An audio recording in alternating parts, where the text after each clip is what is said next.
Listen, my children, and you shall hear of a lovely, feminine Paul Revere, who rode an equally famous ride through a different part of the countryside, where Sybil Ludington's name recalls a ride as daring as that of Paul's. This is a version of the famous Longfellow poem called Paul Revere's Ride, and it was reworded by Burton Braley. Sybil is not too well known as a Revolutionary War heroine. In fact, there aren't many women from that era who are known for war efforts, as women had much different roles than they do now.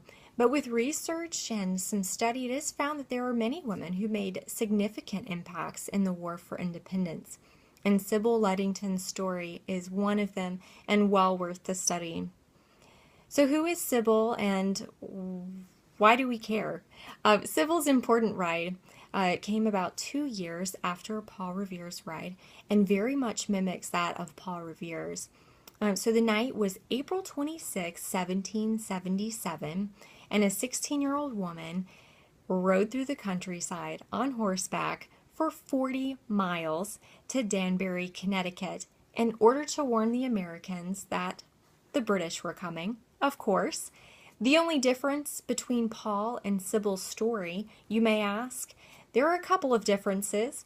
Sybil rode twice as long as, twice the length of Paul Revere, and did not end up getting captured by the British at the end of her ride. There are 3 things that make Sybil's story significant to study today. And the first one, most obvious significance of this story, is that Sybil was a woman, and so at this time period, for her to be doing this kind of thing was very significant. Women at this time conformed to quiet, wifely duties that were placed before them.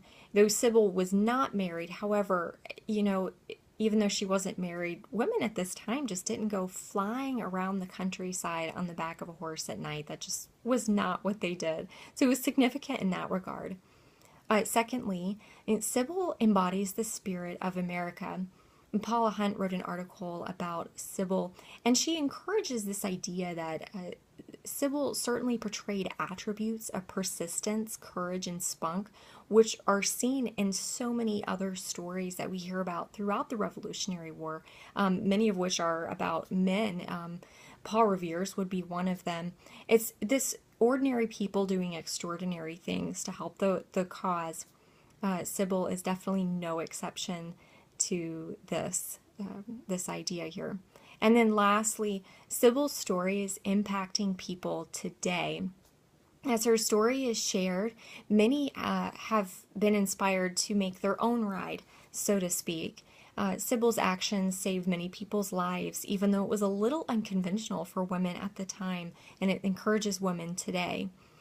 Sybil Ludington's heroic act saved lives that night and impacted the war.